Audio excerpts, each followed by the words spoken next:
I'll save you the energy and give you 2 reasons to yell at me before you make it past the intro. 1. I don't stan Le Sserafim. 2. I love 2nd gen groups, which means I have a bias toward vocally skilled idols. But singing still matters in K-pop, and I'll tell you why, if you'll let me.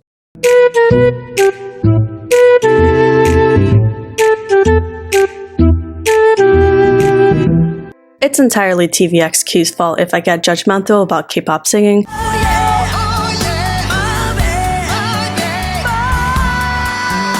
They had no business being so talented in singing, and then they had the audacity to start a whole K-pop generation that way. How dare they? So, Le Sserafim has developed a reputation for weak vocals, particularly when singing live. And this has stirred up so much controversy where you have 2 sides that are saying opposite things, and these conversations about good vocals, bad vocals go back to the same million-dollar question: how much does singing matter in K-pop? And quick disclaimer, I'm not a vocal coach, these are all just my own opinions based on my love for performance and as a fan, and as a performer too. I've done musical theater and dancing in the past.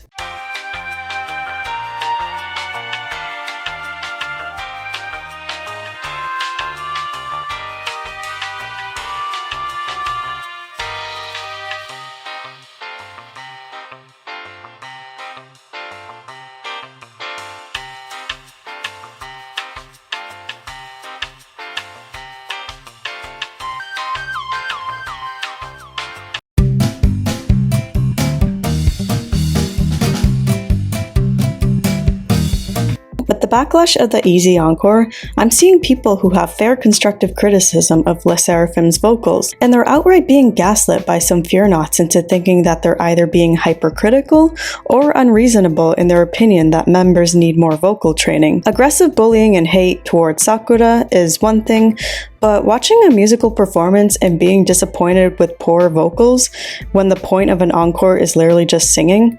Why is this even controversial?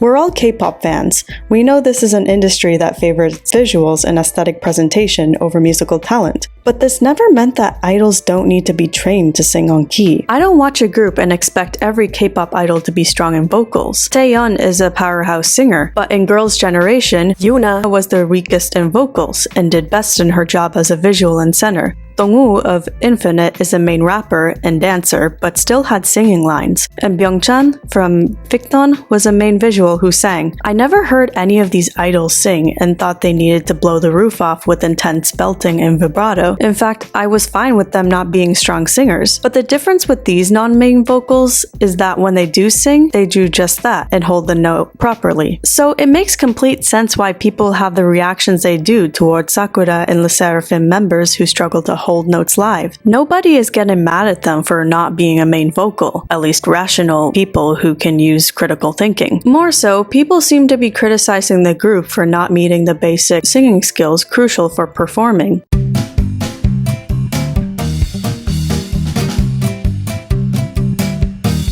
Now, I'm not gonna knock anyone down for having improvement, even if it's a little bit.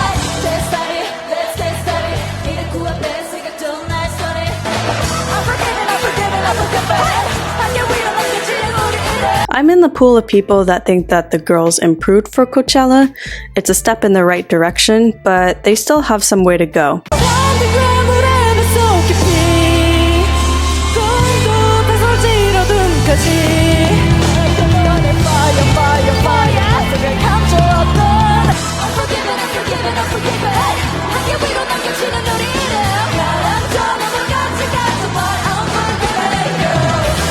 I think what's complicated about this improvement issue is the inevitable fact that some people will continue hating, others will stay critical.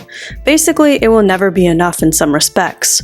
But that's just how things are when you are under the spotlight with huge popularity against competing groups known for killer vocals, and then new groups working 3 times harder with stronger vocals and aren't on the same popularity level. So then people begin to question, why them? Why are they popular? Why does Sserafim get to go to Coachella if singing live isn't their strong suit? Why don't other vocally talented groups have the same popularity? This doesn't mean Sserafim has nothing to offer. They certainly do if they can attain the level of popularity they do. But these are questions people have when they're used to a certain standard and see a group they think is not matching it. The next section will go deeper into this topic of why people care and why it matters.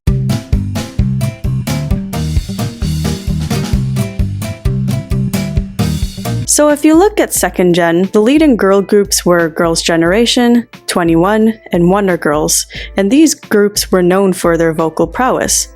Third gen, and I'm talking both boy and girl groups here, you had Red Velvet, Mamamoo, EXO, BTOB, as popular groups that again had vocal prowess. And what I refer to as vocal prowess is groups where they of course have their very strong main vocals, but for the members who are rappers, visuals, and non-vocal idols, they still held their notes well and could carry themselves when they had singing lines. 벌써 1년이 지났는데 난 아직 미련 가득해서 쓸쓸해 어느새 혼잣말. So you didn't watch them with the expectation that they couldn't sing because their vocals were manageable for the most part. So with this kind of standard for two generations, it does set up a different expectation. The controversy surrounding Sserafim's vocals then comes from a place of confusion and resentment that a group is taking the place of a more vocally talented group. Sserafim being mainstream with their vocals has virtually caused a moral panic in the K-pop community, because if members of Sserafim can get away with lacking basic vocal skill, then what stops future groups from doing the same? Why improve? Why be a singer who should sing well if you don't need to? If you care about good performance with decent vocals, which is a very fair thing to care about, then it would worry you that groups aren't delivering on that like before. And when new groups like Islet have gotten controversy for weak vocals, it does make you wonder if this is becoming the new normal.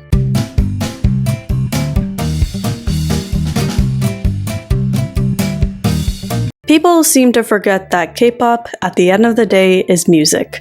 And music where they're singing and it's your job, yeah. I think it makes sense for people to expect you to hold a note, at the bare minimum. Now, the fact that this is considered hate to think this just because Sserafim is a performance-based group, this doesn't make any sense. It does feel like a cheap shot for me to bring up SM artists to discuss the issue of bad vocals, given the company's reputation for stupidly amazing singers. But where it is a fair comparison is how Hybe and SM are on equal grounds when it comes to resources for their artists. People keep saying Hybe should hire better vocal coaches and include more vocal training for their artists because they have the money to hire the best of the best. The problem for normalizing bad vocals is the fact that it's big multi-million-dollar corporations that are getting a free pass on an issue they can absolutely fix with their wealth. Even then, money shouldn't be a reason to normalize bad vocals when it comes to performance. People keep saying Sserafim is a performance-based group, and I understand what people are saying. They don't have songs with overly complicated vocals.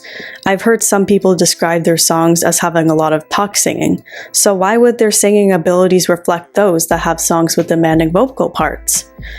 When you really think about this performance-based notion though, why is singing not associated with this label? I'm not watching a dance crew. I don't look at Shanlu and have a spaz attack when he's not singing the lyrics he lip-syncs because singing isn't his job. I don't understand why people think that just because K-pop isn't all singing and is visual focused, then that must mean that bad singing doesn't matter. If you're a fear not and don't mind the state of the group's vocals, that's okay, you can like who you like. But I don't think it's fair to downplay the role of singing when that's part of the music experience. I understand there's people who are overly harsh, others who brutally bully, but general fair criticism can't be viewed that way.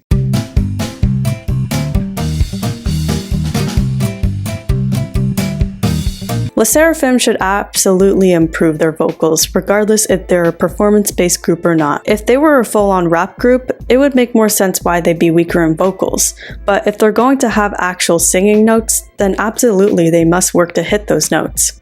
This doesn't mean that this issue is unique to Le Sserafim. Weak vocals was an issue for Kai for the early years of his career. Even though Kai is in a group known for vocal prowess and has who I consider the best male vocalist of 3rd gen, Kai was never meant to be an amazing singer. His job was to be the main dancer and face of the group. Still, early in EXO's career, Kai had gotten hate for his weak vocals. In the one line he had in History, people tore him apart. If he had become complacent about his lacking skill and didn't strive to improve, he wouldn't have had the solo career that includes memorable trending comebacks that he has now.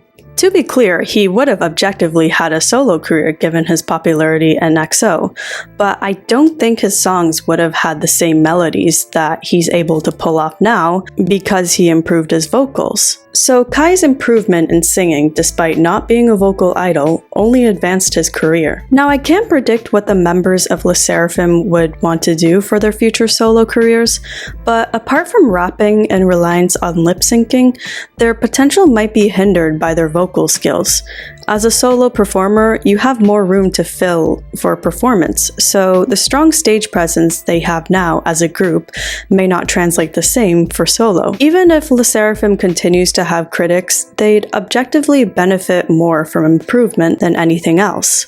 The question people don't stop asking. If Le Sserafim is a performance-based group and you like groups strong in vocals, why not just stand vocal-based groups and leave Le Sserafim alone? I agree that people should focus on the groups they like and not look for things that don't occur in other groups. But these conversations about performance and vocals are important in music no matter what the genre is, particularly if it involves singing. Le Sserafim's problem with vocals doesn't mean that K-pop is doomed or that every group will be like them. But it certainly invites complacency among K-pop companies that will cut corners by not giving their idols adequate vocal lessons, which saves them effort and money, and consequently puts more money in their pockets.